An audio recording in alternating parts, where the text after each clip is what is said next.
학교 다닐 때 제가 깡 말랐는데요. 예. 진짜 말랐습니다. 키가 181에 한 60kg 나갔으니까요, 대학교 다닐 때. 근데 힘이 무지 세가지고 총신대학교에서 아주 유명했습니다. 그래서 씨름대 1등, 팔씨름대 1등, 매번 1등 했습니다. 힘이 아주 참 좋았거든요. 그래서 웬만한 거 무거운 거 드는 거 아주 자신이 있었습니다. 학교 기숙사 앞에 역기가 있었는데 120kg까지 들었으니까 제 몸무게 2배까지 얼마나 힘이 좋았는지. 그래서 무거운 거 드는 거는 제가 아주 자신이 있는데요. 목회하면서 제가 진짜 못 들겠다는 게 있더라고요. 이건 도저히 힘으로는 안 되고, 이 세상에 제일 무거운 게 뭐가 제일 무거운가 하면 사람 마음이 제일 무겁습니다. 한번 돌아서면 꿈쩍을 안 합니다. 마음이 한번 돌아서면 돌아선 마음이 얼마나 무거운지 온 힘을 다해도 꿈쩍을 않습니다. 제일 단단한 게 사람 마음이고 제일 무거운 게 사람 마음입니다. 눈에 보이지도 않고 만져지지도 않는데 도대체 아무리 애를 써도 한번 돌아선 마음은 돌리기가 참 어렵습니다. 여러분 경험해 보지 않았습니까? 그 차디찬 눈빛, 그리고 그 입에서 나오는 말들, 어쩌면 사람의 마음만큼 찬 것도 없고 돌아선 마음만큼 무거운 것도 없는 것 같습니다. 솔로몬이 하나님 앞에 얼마나 경건하였습니까? 하나님이 솔로몬의 기도를 들으시고 내가 참 좋다고 얘기하셨습니다. 솔로몬이 하나님 앞에 1,000마리의 번제를 버리고 마음을 다하여 하나님이 내가 너무 마음이 허뭇하셔서 내가 네게 소원을 들어줄게. 부귀를 명하냐? 영화를 명하냐? 뭘 네가 원하는 건 내가 다 들어줄게. 그 어떤 것을 네가 원해도 내가 다 들어주마라고 얘기했을 때조차도 솔로몬의 유일한 기도의 제목은 하나님, 제가 하나님이 내게 맡겨주신 소명을 잘 감당할 수 있도록 하나님 말씀을 잘 듣는 마음을 주십시오. 제가 좀 똑똑하고 제가 지혜 있다고 사람들이 인정해 주지만 하나님에게 맡겨주신 이 많은 백성들을 제가 무엇이 간데 그들의 일과 그들의 마음의 다툼들을 판단할 수 있겠습니까? 오직 하나님이 주신 지혜로 하나님의 마음으로 그들을 섬기고 아비의 마음으로 어미의 마음으로 그들을 섬길 수 있도록 하나님, 제가 하나님의 말씀을 잘 들을 수 있는 마음을 달라고 했을 때 하나님께서 어떤 마음을 드셨는가 하면, 야, 이놈 참 다윗과 똑같다. 다윗 아들이 맞다. 내 마음에 맞는 놈이다 라고 얘기할 정도로 솔로몬이 하나님을 사랑하고 하나님을 의존하고 하나님을 의지했으며 하나님을 향하고 하나님을 바라봤습니다. 그랬던 솔로몬이 그의 인생의 노년에 마음이 하나님께로부터 돌아섰습니다. 하나님이 그 마음을 돌아서게 하기 위하여 몇 번씩 솔로몬에게 찾아가셔서 솔로몬에게 나타나셔서 솔로몬아, 네가 이러면 안 된다. 돌이켜라. 돌이켜라. 네가 이러면 안 된다라고 수없이 말씀했지만 결국 솔로몬은 그 마음을, 하나님으로부터 돌아선 그 마음을 다시 하나님께 되돌리지 않은 채, 패역한 채 그의 삶을 마감하고 하나님과 솔로몬과 맺었던 그 모든 언약을 솔로몬 스스로 파괴하게 되었습니다. 여러분, 하나님도 돌리지 못한 마음이에요. 하나님이 말씀만으로도 이 천지를, 우주를 다 만드셨잖아요. 하나님이 움직이지 못할 것이 뭐가 있겠습니까? 저절로 움직이는 것처럼 보이지만 이 지구가 자전하는 것이, 공존하는 것이, 태양계가, 은하계가 그 인간의 그 계산이나 인간이 가지고 있는 도량형으로 표현할 수 없을 만큼의 무게를 가지고 있는 이 우주의 모든 것들을 하나님이 지금도 움직이고 계시는데 한번 돌아선 솔로몬의 마음을 하나님이 못 돌리십니다. 아니, 솔로몬이 그 하나님의 마음을 거역한 채 굳은 마음으로, 무거운 마음으로, 차가운 마음으로 하나님을 떠나게 되었습니다. 어떻게 이런 일이 생겼을까요? 원래 그렇게 태어난 놈이면 뭐 그럴 수 있죠. 근데 솔로몬이 그게 아니었잖아요. 하나님 사람 보는 눈이 없으십니까? 누구보다 불꽃 같은 눈으로 사람의 중심을 꿰뚫어 보시는 그 하나님이잖아요. 솔로몬이 하나님 앞에 하나님 제가 사람들 잘 재판할 수 있도록 지혜를 주십시오라고 했을 때 하나님이 네가 그렇게 얘기하면 내가 너 잘 볼 줄 알고 너 나중에 여자한테 빠져서 나 버릴 거 내가 다 알아 이렇게 얘기하지 않으셨어요. 내가 참 좋다. 내가 참 좋다. 솔로몬을 마음에 들어 하셨습니다. 그런데 사람이 어떻게 이렇게 변했을까요? 변하더라 이렇게 완전히 돌아설 수 있었을까요? 이 모든 일의 원인은 여자 문제 때문에 시작이 됩니다. 여러분이 이방 여인들을 계속 결혼하고 그 여인들의 가져왔던 우상들을 처리하지 못한 채 오히려 그것을 허락하고 결국 본인조차 그 이방 여인들의 그 이방의 우상들을 하나님과 더불어 섬기다가 결국 하나님을 완전히 떠나게 되었던 이 모든 일의 시작은 솔로몬이 정치적 이유로 택했던 중혼 정책이라고 하는 결혼 정책 때문입니다. 1절 말씀 같이 읽겠습니다. 1절입니다. 솔로몬 왕이 바로의 딸 외에 이방의 많은 여인을 사랑하였으니 곧 모압과 암몬과 에돔과 시돈과 헷 여인이라. 솔로몬의 모든 정치 철학 그리고 통치의 철학들은 그의 아버지 다윗의 철학과 거의 닮아 있었습니다. 왜냐하면 하나님이 솔로몬에게 나타나실 때마다 하나님이 솔로몬에게 뭐라고 얘기했는가 하면 네가 내 아버지 다윗같이 하면 네가 내 아버지 다윗처럼 내 앞에 영원히 바로 서면 네가 너의 아버지 다윗같이 이 말씀을 떠나지 아니하고 말씀을 순종하고 준행하면 네 자자손손 너의 왕권이 변함없이 지켜질 것이다.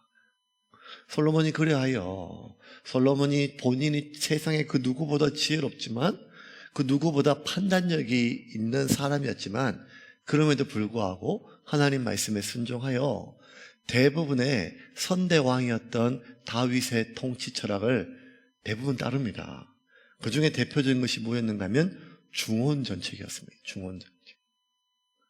뭐 정치적으로 그렇게 하지요. 지금도 여러분 재벌들이 그렇게 서로 통혼하지 않습니까? 예.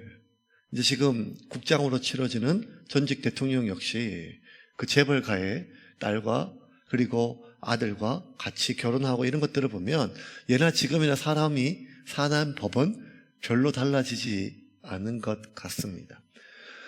다윗이 왜 그렇게 중혼 정책을 폈는가 하면 다윗은 통일 이스라엘의 왕이었지만 그럼에도 불구하고 히브리인들의 사고 속에 유대 땅의 유다 지파의 왕이라는 의식이 강했습니다.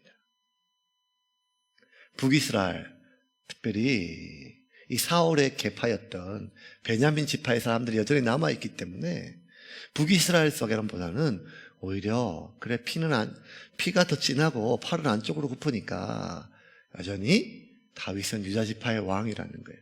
그래서 다윗은 이 모든 각 지파들의 흩어진 마음들과 그리고 그 반란의 잠재 불씨를 종식시키기 위해서 수많은 지파들과 지방 호족의 딸들과 계속 결혼했어요. 이쪽 지방, 이쪽 지방, 이쪽 지방, 이쪽 지방. 그 지방의 토호들과 각 지파의 수장들과 그 지도자들의 딸들을 자신의 후궁으로 받아들여 그렇게 대표적인 케이스가 뭐였는가 하면 사울의 딸 미갈, 이미 다른 여인에게, 다른 남자에게 결혼해서 넘어갔음에도 불구하고 그를 데려오라 했던 것은 그에 대한 첫사랑을 잊지 못했어가 아니라 내가 사울의 사위라고 하는 것을 다시 한번 많은 특별히 베냐민 지파에게 인정받아 자신에 대한 왕권을 더욱더 굳건하게 수호하기 위한 다윗의 통치 철학이었죠. 여러분, 그것에 따라서 그대로 이 솔로몬이 이어받았어요. 차이점이 있다면 이 다윗은 굉장히 강한 용사였고 통일 이스라엘을 아주 완벽하게 하나의 이스라엘로 세우는데 집중하였다면 솔로몬은 이제 하나의 이스라엘을 넘어 그 주변에 있는 수많은 열강들과 그들의 주변 정세에 대해서 이제 조공을 바치던 나라에서 조공을 받는 나라가 되었기 때문에 조공을 받아야 될 수많은 나라, 팔레스타인, 모압, 암몬, 에돔, 이 모든 이런 나라들을 반감을 사전에 없애기 위해서 가장 먼저 결혼했던 여인 중에 이방 여인이 누군가 하면 대제국 애굽의 바로의 딸이었어요. 그리고 모압, 암몬, 헷, 에돔, 이 수많은 이방 여인들과 결혼을 하였습니다. 어떻게 따지면 그의 아버지 선대왕 다윗의 정책보다 이 솔로몬의 중원 정책, 특별히 이 이방 나라의 딸, 왕들의 딸 공주와 결혼했던 것은 정치 외교적으로 더 정교하고 더 집중된 전략이었습니다. 정치적으로 봤을 때. 그런데 이 솔로몬의 정책이 그의 아버지 선대왕 다윗과 극정적으로 결정적으로 달랐던 것은 무엇인가 하면, 여러분, 결국 다윗이 평생 추구했던 바가 뭐였는가 하면 왕권은 하나님이 지켜준다는 거였거든요.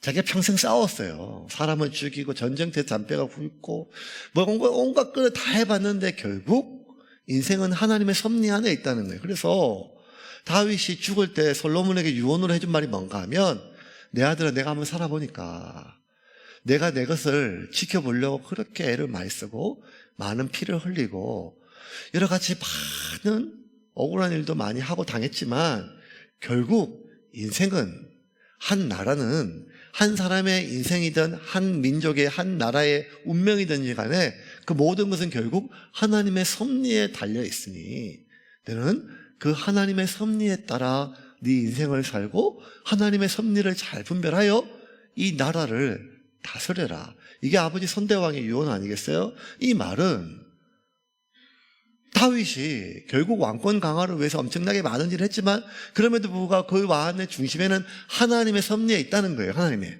그럼에도 불구하고 그가 인간적인 방법들을 택했어요. 정치적 방법을 택했어요. 그 인간적인 방법, 정치적 방법을 택했다 할지라도 다윗은 그 인간적이고 정치적이고 세상 방법이 그 취한다 할지라도 결단코 하나님의 율법의 테두리를 벗어나진 않았어요. 그 선을 넘지는 않았어요. 그래서 여러분, 다윗이라고 주변에 모압, 에돔, 암몬 이런 이방에 있는 그 사람들과 통혼하는 것이 자신에게 도움이 된다는 걸 모르겠어요. 하지만 그 선까지는 넘지 않았다는 것이죠. 왜? 하나님이 율법으로 금하셨거든요. 이방 민족과 결혼하지 말라. 그들의 딸들과 결혼하지 말라. 왜? 그렇게 결혼하면 그들이 몸만 오는 것이 아니라 그들의 신을 같이 데려온다는 것입니다. 그리고 네가 아무리 마음을 굳게 먹어도 결국 그 이방 여인들이 너의 마음을 돌려 그 이방 신을 따르게 하고, 그 이방 신을 따르다 보면 결국 네가 나로부터 마음을 돌리게 된다. 이것이 하나님이 이 모세 오경을 통하여 반복적으로 성문화된 글자로 빼도 박도 못하게 명확하게 규정하였어요. 왕뿐만 아니라 일반 백성들조차도 이방 민족과 결혼하면 안 된다. 여러분, 재작년에 우리가 느헤미야 수요회 때 우리가 공부했잖아요. 기억나세요? 느헤미야. 욥기 하기 전에. 뭐 기억이 나겠어요. 지난주 주일날 생각이 안 나는데. 네, 저도 가물가물한데. 느헤미야 때 성벽 막 재건할 때 느헤미야가 성벽만 재건하고 나서 끝난 게 아니라 그 하나님 앞에 신앙 개혁한다고 해서 제일 먼저 한 게 뭔가 하면, 그 성벽이 무너지니까 히브리 민족들이 이방 민족과 결혼하고 통혼했었어요. 이방 민족의 여인들과 데려와서 결혼하고 아이를 낳고 살았어요. 근데 하나님 말씀이 이게 아니라는 거예요. 그래서 뭐 했는가 하면 그 이방 여인들을 다 쫓아내라 그랬어요.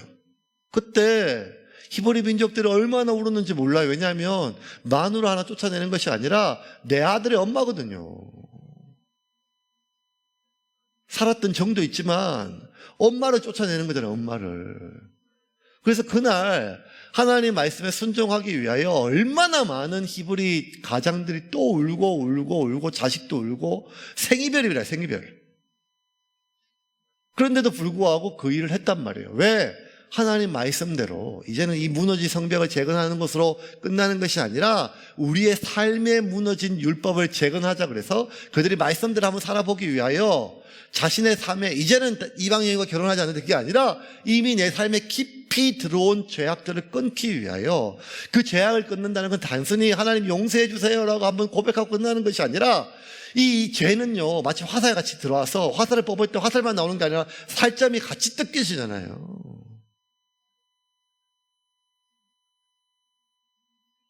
그 일을 했단 말이에요. 일반 서민들도. 그런데 솔로몬은 그게 아니었어요. 하나님의 말씀을 어기고 하나님의 명령을 어기고 이방 여인들을 자신의 아내로 데리고 왔어요. 2절 말씀 보겠습니다. 2절입니다. 같이 읽겠습니다. 여호와께서 일찍이 이 여러 백성에 대하여 이스라엘 자손에게 말씀하시기를 너희는 그들과 서로 통혼하지 말며 그들도 너희와 서로 통혼하게 하지 말라. 그들이 반드시 너희의 마음을 돌려 그들의 신들을 따르게 하리라 하셨으나 솔로몬이 그들을 사랑하였더라. 자, 하나님 그들이 반드시 너희의 마음을 돌려. 하나님의 명령은 명료했고 하나님의 명령은 엄격하였어요. 그들이 반드시 네 마음을 돌릴 거다. 절대 결혼하지 마라. 근데 솔로몬이 했어요. 왜?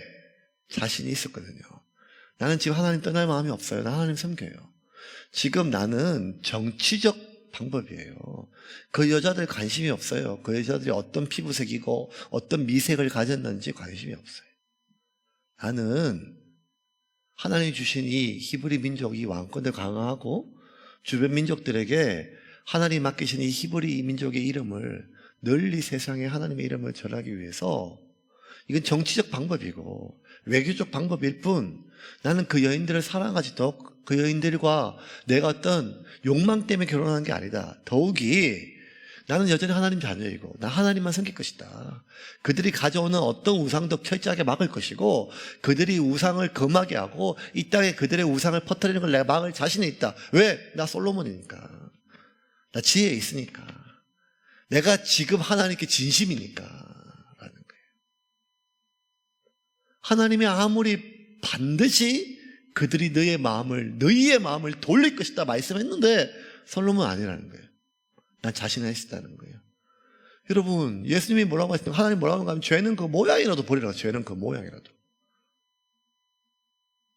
우리가 죄를 대하는 태도는 두 개밖에 없어요. 버리든지 도망가든지요. 버리든지 도망가든지요. 독이든 사과는요, 버려야 돼요. 독이든 사과는요.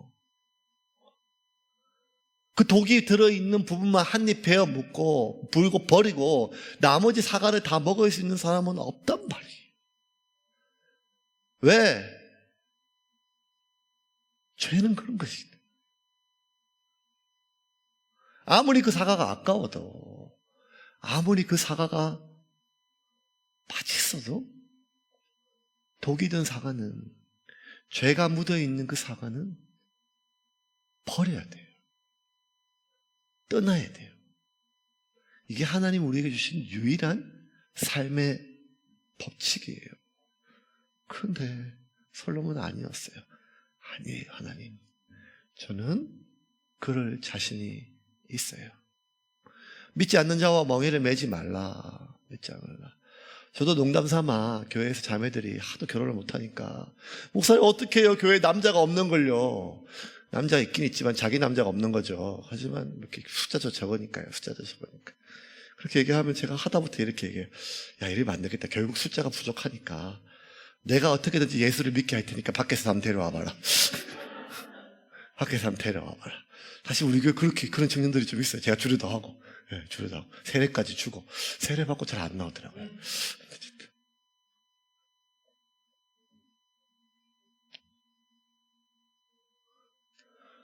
제가 예수 믿게 하면 되죠. 근데 여러분, 결혼은 선교가 아니거든요.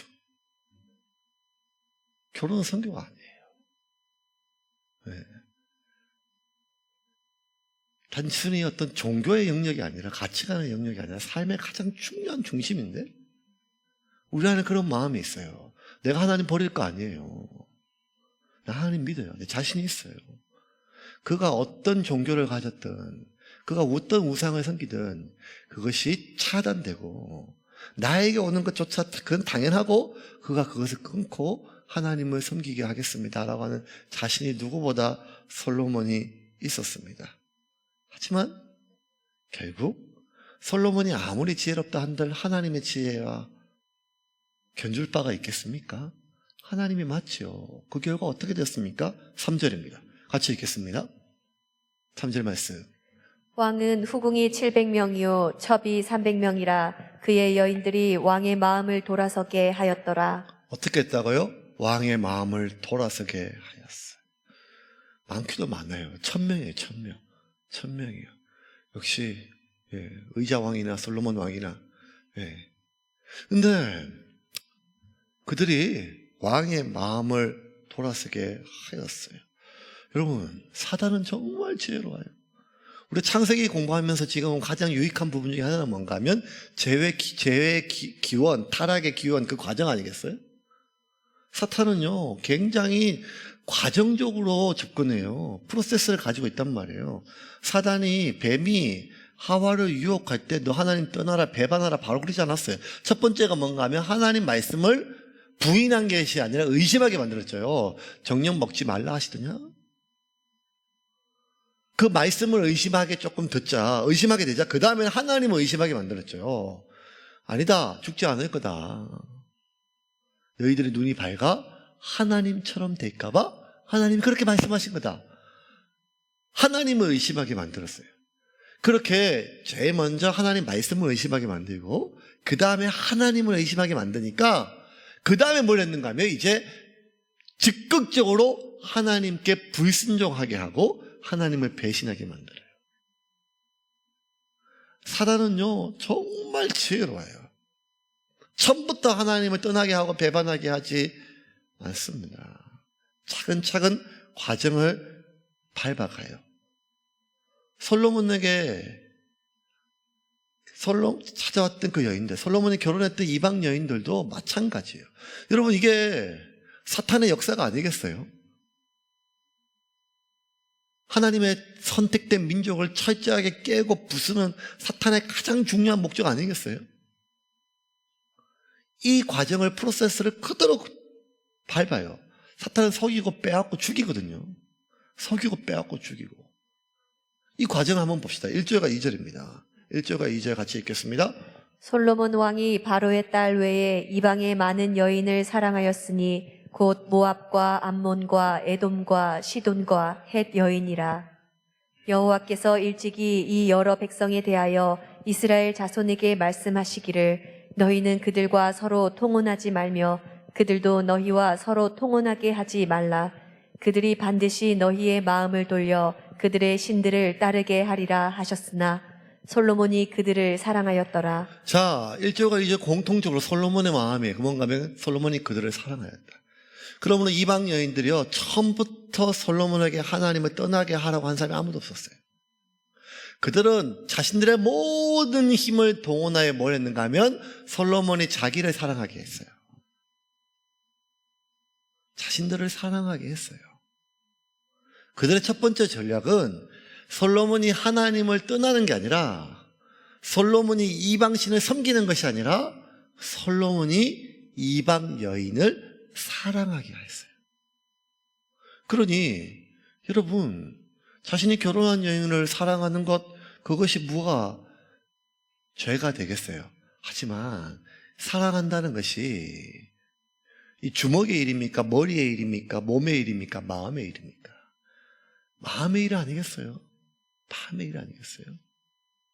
솔로몬의 마음이 그 우상에게 향하기 전에 먼저 그 여인들을 향하게 됐죠. 그 여인들을 바라보고 그 여인을 향하고 그 여인을 품고 그 여인을 흠모하며 그 여인을 그리워하고 그 여인을 사랑하게 되었어요. 점점 그렇게 했어요. 그러니까요, 놀라운 거는요, 솔로몬이 그래도 젊었을 때는요, 총기가 있고 의지가 있으니까 그 여인들을 사랑하되 그 여인들의 이방신까지 섬기지는 않았어요. 왜냐하면 이것이 그 결과가 어떻게 될지를 자기가 아니까요.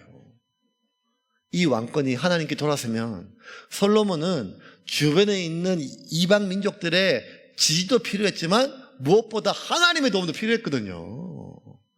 여전히 자신의 왕국의 가장 큰 지분은 하나님께 있어요. 솔로몬이 생각할 때. 그래서 솔로몬이 아무리 이방 여인을 사랑해도 내가 하나님을 배반하지는 않아요. 왜냐하면 그러다 나라가 통째로 하나님의 진노로 넘어갈 수 있으니까요. 근데 이게 언제까지 되는가 하면 솔로몬이 늙기 전까지는 그래요. 나이가 들면 총기가 흐려지는 거예요. 판단력이 흐려지고 그 의지가 약해지고. 그래서 솔로몬이 나이 들 때까지 기다렸다가 나이가 드니까 이제 적극적으로 그들의 솔로몬의 마음을 공격합니다. 4절입니다. 같이 읽겠습니다. 솔로몬의 나이가 많을 때에 그의 여인들이 그의 마음을 돌려 다른 신들을 따르게 하였으므로 왕의 마음이 그의 아버지 다윗의 마음과 같지 아니하여 그의 하나님 여호와 앞에 온전하지 못하였으니. 솔로몬이 나이가 많을 때 그의 여인들이 그의 마음을 돌려 다른 신을 따르게 하였다.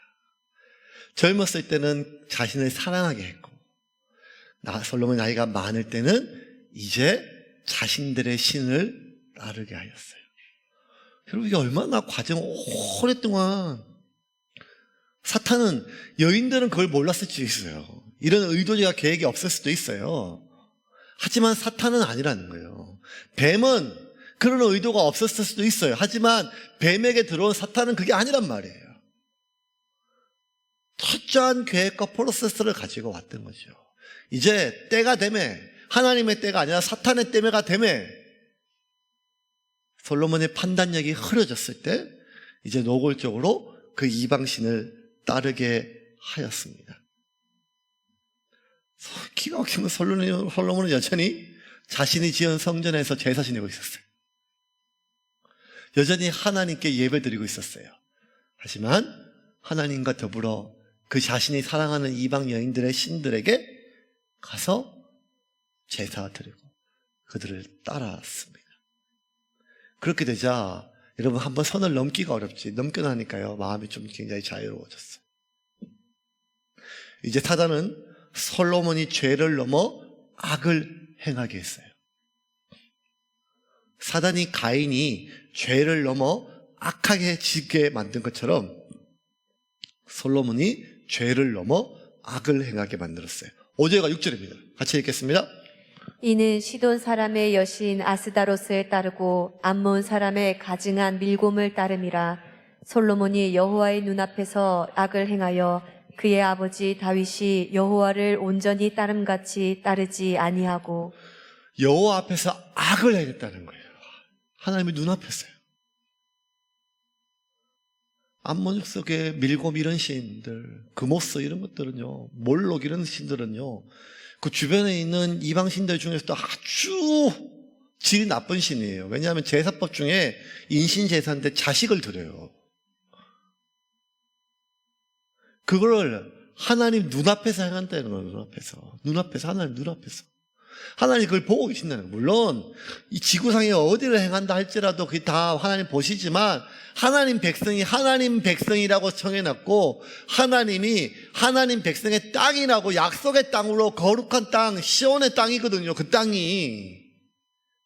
그 땅에서 이방신 중에 가장 타락하고 가장 악한 자식을 제물로 드리는 그러한 이방신들의 죄악을 하나님 앞에서 솔로몬이 행했다는 거예요. 급기야 솔로몬은 넘지 말아야 될 선을 넘었어요. 7절과 8절입니다. 같이 읽겠습니다. 모압에 가증한 그모스를 위하여 예루살렘 앞산 산당을 지었고, 또 암몬 자손의 가증한 몰록을 위하여 그와 같이 하였으며, 그가 또 그의 이방 여인들을 위하여 다 그와 같이 한지라. 그들이 자기의 신들에게 분향하며 제사하였더라. 모압에 가증한 그모스를 위하여 예루살렘 앞에 산당을 지었고, 이게 뭐가 똑같은가 하면, 여러분, 히브리 민족과 하나님은 아버지와 자식이지만 또 결혼을 한 거잖아요. 우상숭배에 대해서 간음이라 하나님 표현했잖아요. 부부의 안방 바로 앞에다가 부정한 여인의 방을 만들어주고 그 안방 바로 앞에서 그들에게 산당을 만들고 제사하고 분향을 하듯이 하나님이 견딜 수 없는 일들을 계속하는 거예요. 이거는 단순히 죄악을 넘어서서 하나님을 모욕하는 거죠. 하나님을 모욕하고 하나님을 죽이려고 하는 행위 아니겠어요? 그 일을 이제 솔로몬이 행하게 되었습니다. 이제 솔로몬은 하나님으로부터 완전히 떠났습니다. 마음이 완전히 돌아섰습니다. 하나님을 떠났습니다. 가인이 하나님을 떠난 것처럼 솔로몬은 하나님을 떠났습니다. 9절과 10절입니다. 9절과 10절 같이 읽겠습니다. 솔로몬이 마음을 돌려 이스라엘의 하나님 여호와를 떠남으로 여호와께서 그에게 진노하시니라. 여호와께서 일찍이 2번이나 그에게 나타나시고 이 일에 대하여 명령하사 다른 신을 따르지 말라 하셨으나 그가 여호와의 명령을 지키지 않았으므로. 자, 여러분, 솔로몬이 마음을 돌려, 지금까지는 이방 여인들이 솔로몬의 마음을 돌리려고 그랬어요. 근데 이제는 그럴 필요가 없어요. 사탄이 이제 아무런 필요가 없었어요. 자발적으로 자신이 하나님께 마음을 돌려요. 그리고 하나님을 떠남으로 하나님을 떠났어요. 여러분, 솔로몬은 여전히 솔로몬의 왕궁에 살아요. 왕궁 앞에 성전이 있어요. 예루살렘에 있어요. 그 집은 하나님의 집이에요. 그런데 마음이 떠나면 전부가 떠난 것 아니겠어요? 몸은 그곳에 있지만 마음이 이미 떠났잖아요. 솔로몬은 하나님을 떠났습니다. 그의 몸은 성전에 가장 가까이 있었지만 그의 몸은 가장 멀리 하나님으로부터 떠났습니다. 하나님이 이제서야 진노하신다고 했어요. 몇 번씩 솔로몬에게 나타나셔가지고 안 된다. 솔로몬아, 네가 어찌 이 큰 악을 행하려고 하느냐. 솔로몬아, 돌아와라. 돌아와라. 돌아와라. 호세아 같으세요. 호세아. 돌아와라. 예루살렘 앞에 밀곰이나 몰록을 위한 산당을 짓고 거기서 인신제사를 드리는 일에 솔로몬이 분향하고 제사하는 걸 보고 하나님이 그걸 어떻게 견딜 수가 있겠어요? 그냥 다 불태워 죽이는 거 맞지 않겠어요? 그런데 하나님이 솔로몬에게 나타나셔가지고 돌아오라고 하셔요. 돌아오라고. 돌아온다고 거기 뭐에 쓸 수가 있겠어요? 이미 더럽혀졌는데. 나는 돌아오라고 하세요. 하지만 그렇게 하나님이 나타나셔서 돌아오라고 했는데 여러분, 한번 돌아선 마음이에요. 히브리인들이요, 하나님을 얼마나 두려워했는지 아시잖아요. 하나님의 이름조차 부르지 못한 정도가 아니라 이사야서에 보면 이사야가 성전에서 하나님의 영광을 봤어요. 하나님의 영광만 느꼈어요. 하나님 보지도 않았고, 그 하나님의 임재가 있다고 느끼는 순간 이사야가 하나님 감사합니다 이게 아니라 화로다, 내가 망하게 되었도다, 내가 입술이 부정한 가운데 여호와를 배웠으니 나는 죽었도다, 망하게 되었도다. 하나님의 임재만 봐도 그 하나님 존재 앞에 자신의 모든 존재가 불탄다고 생각하는 그것이 히브리 민족 아니겠어요? 그런데 하나님이 직접 나타나셔가지고 말씀해 주세요. 돌아와라. 근데 이 돌처럼 굳은 솔로몬의 마음이 안 움직여요. 솔로몬아, 돌아와라. 돌아선 솔로몬의 마음이 그 하나님의 말씀으로도 하나님의 얼굴로도 하나님의 능력 그 무엇으로도 솔로몬이 돌아서지 않습니다. 물론 하나님이 강제로 하시면 할 수 있겠죠. 하지만 하나님 그런 분이 아니시니까요. 결국 하나님과 맺었던 솔로몬의 언약을 솔로몬이 깨뜨리시자 하나님은 그 언약을 파기하시고 솔로몬에게 준 나라를 빼앗아 다른 신하에 주겠다고 말씀하십니다. 11절입니다. 같이 읽겠습니다. 여호와께서 솔로몬에게 말씀하시되 내게 이러한 일이 있었고 또 내가 내 언약과 내가 내게 명령한 법도를 지키지 아니하였으니 내가 반드시 이 나라를 내게서 빼앗아 내 신하에게 주리라. 한번 큰 사고가 나기 전에 30번의 크고 작은 징후와 300번의 그런 경고가 있대요. 그냥 어느 날 갑자기 삼풍백화점이 무너지고 성수대교가 무너지지 않는다는 거예요. 문제는 그 없이 수없이 많은 크고 작은 징후와 징조들에도 마음을 돌리지 않는다는 거예요. 왜? 아직 무너지지 않았으니까요. 아직 망하지 않았으니까요. 우리가 착각하는 게 뭔가 하면 하나님이 돌아오기를 기다리고 있는 것을 하나님의 참으심을요, 하나님의 허용하심으로 착각하는 인간들이 얼마나 많은지 몰라요. 하나님은 죄는 그 모양이라도 버리고 하나님은 용납하실 수가 없어서요. 자기 아들을 죽여서라도 죄의 문제는 해결하셔야 돼요. 그런데 하나님이 계속 잠잠하신 이유는 그래도 괜찮기 때문에, 나의 행위가 여기까지 괜찮기 때문이 아니라 돌아오기를 기다리기 때문에. 그 하나님의 기다리심을 하나님의 허용하심으로 착각하는 어리석은 인간들이 얼마나 많습니까? 그 순간 계속 사탄은 우리의 마음을 돌리려고 해요. 하나님으로부터.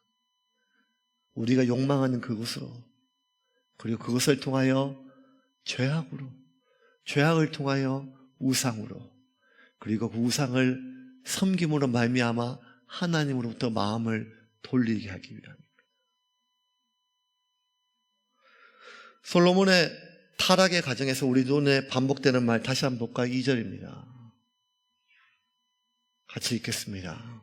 여호와께서 일찍이 이 여러 백성에 대하여 이스라엘 자손에게 말씀하시기를 너희는 그들과 서로 통혼하지 말며 그들도 너희와 서로 통혼하게 하지 말라.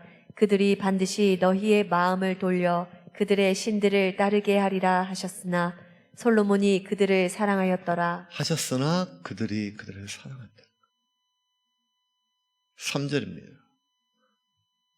왕은 후궁이 700명이요 첩이 300명이라 그의 여인들이 왕의 마음을 돌아서게 하였더라.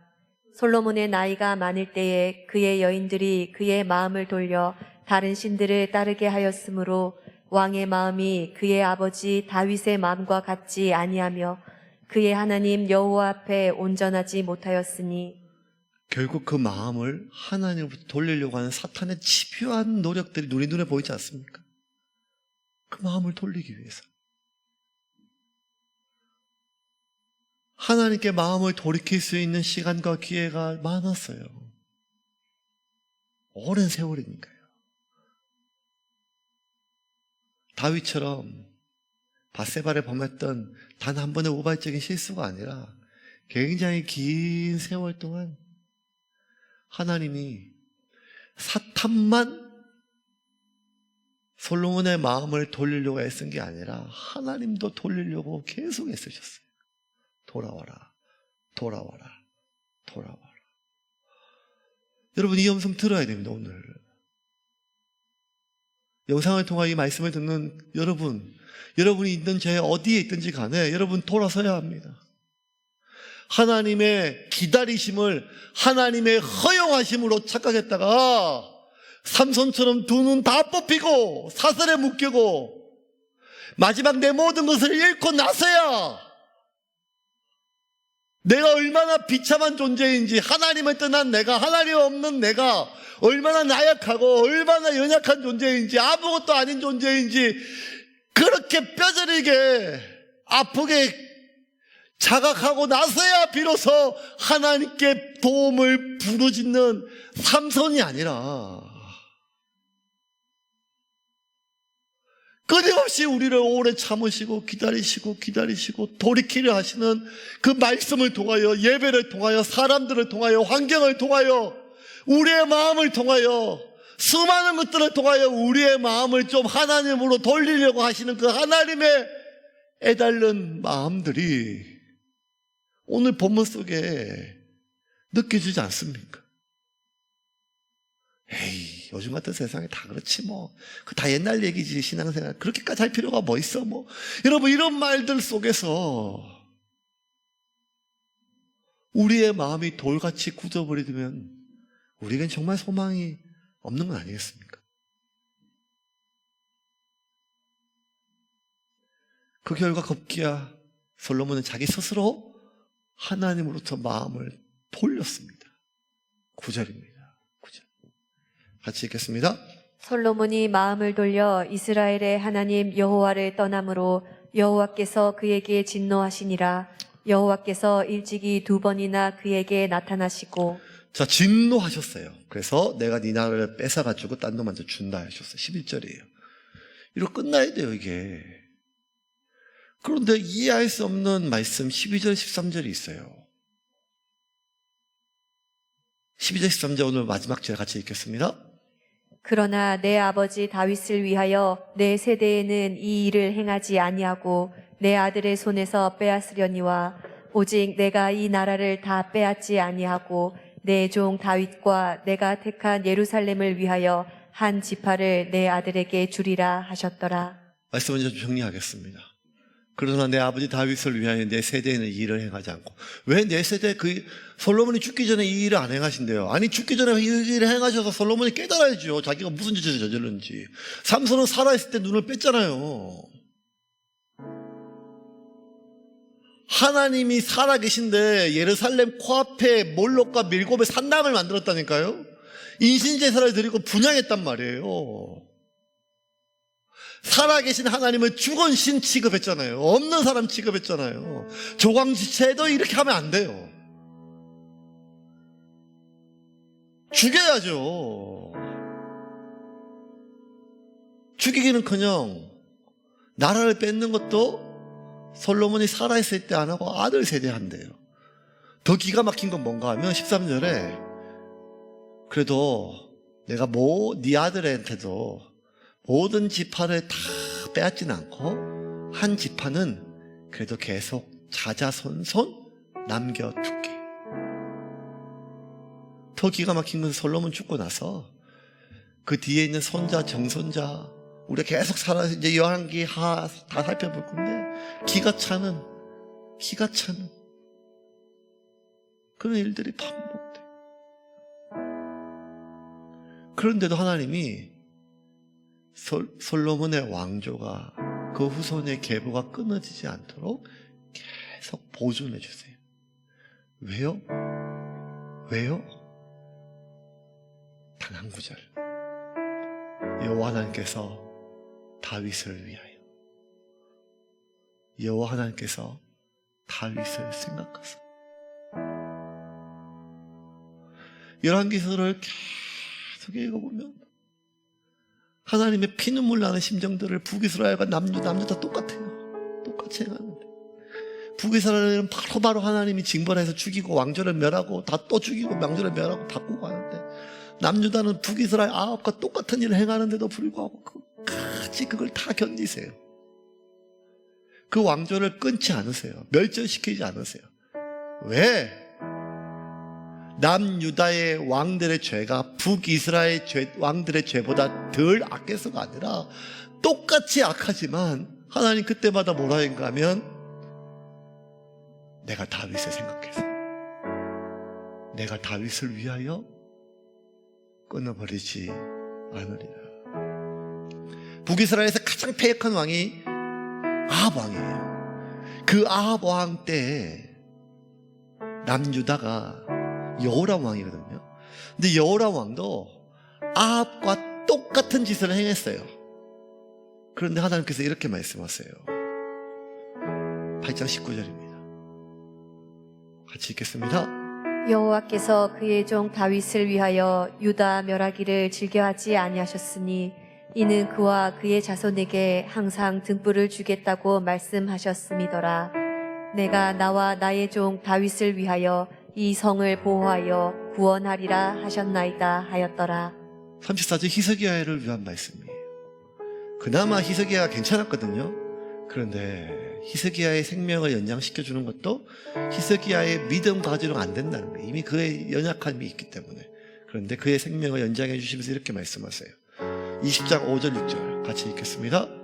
너는 돌아가서 내 백성의 주권자 히스기야에게 이르기를 왕의 조상 다윗의 하나님 여호와의 말씀이 내가 내 기도를 들었고 내 눈물을 보았노라. 내가 너를 낫게 하리니 내가 3일 만에 여호와의 성전에 올라가겠고 내가 내 날에 15년을 더할 것이며 내가 너와 이 성을 아수르 왕의 손에서 구원하고 내가 나를 위하고 또 내 종 다윗을 위함으로 이 성을 보호하리라 하셨다 하라 하셨더라.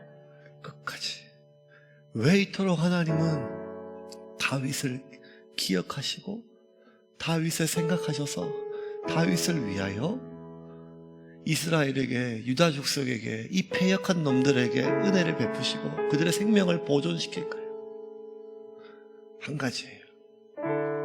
하나님은 다윗과 언약을 맺었고 다윗이 그의 인생에 씻을 수 없는 오점들이 있었지만 마지막까지 다윗은 하나님 앞에 언약을 지켰기 때문이에요. 그 약속을 지켰기 때문이에요. 그러므로 하나님이 다윗에게 약속하셨어요. 내가 네 자손들을 보호해 줄게. 하나님의 마음을 돌이키고 싶으셨어요. 우리 창세기 계속 공부하지만 노아 시대에 내가 인간 만드는 것을 후회한다 그러셨어요. 하나님은 인생이 아니시니 피곤치 아니하시고 하나님은 사람이 아니니까 후회함이 없다 그러셨거든요. 그런데 하나님이 내가 이 땅에 사람 지은 것을 후회한다 하셨어요. 당신이 보시고 심히 좋아하셨던 그 인간으로부터 하나님의 마음을 돌리셨어요. 하나님 마음을 돌리셨어요. 실제로 다 쓸어버리셨어요. 그런데 하나님 그 다윗 하나와 맺었던 언약, 그 약속, 그리고 그 다윗의 기도를 기억하사 그의 자손의 수없이 많은 악인들의 죄를 참으시고 그들의 삶을 보존하셨어요. 여러분들의 기도 중에 어쩌면 대부분의 기도는 자녀들을 위한 기도일 것입니다. 우리 마음에 그런 마음 생각이 들어요. 내가 이렇게 맨날 기도해도 뭐하냐, 저놈은 예배도 안 드리는데 어떻게 살 것인가. 여러분, 부모의 기도보다 자식 본인의 믿음이 더 중요한 게 맞죠? 맞습니다. 하지만 다윗을 기억하셨던 하나님이 여러분의 기도를 기억하실 것을 믿으시기를 바랍니다. 하나님은 나를 향하신 하나님의 얼굴을 돌리지 아니하시고 지금 이 순간 마음을 다하고 뜻을 다하고 목숨을 다하여 하나님께 부르짖고 하나님 없는 인간의 삶이란 얼마나 참혹하고 허무한지를 깨닫고 전심으로 하나님의 이름을 부르며 하나님의 도움을 구하는 자의 기도를 기억하사 그들의 삶을, 그들의 가정을, 그들의 자녀를, 그들의 민족을 보호하실 줄 믿으시기를 바랍니다.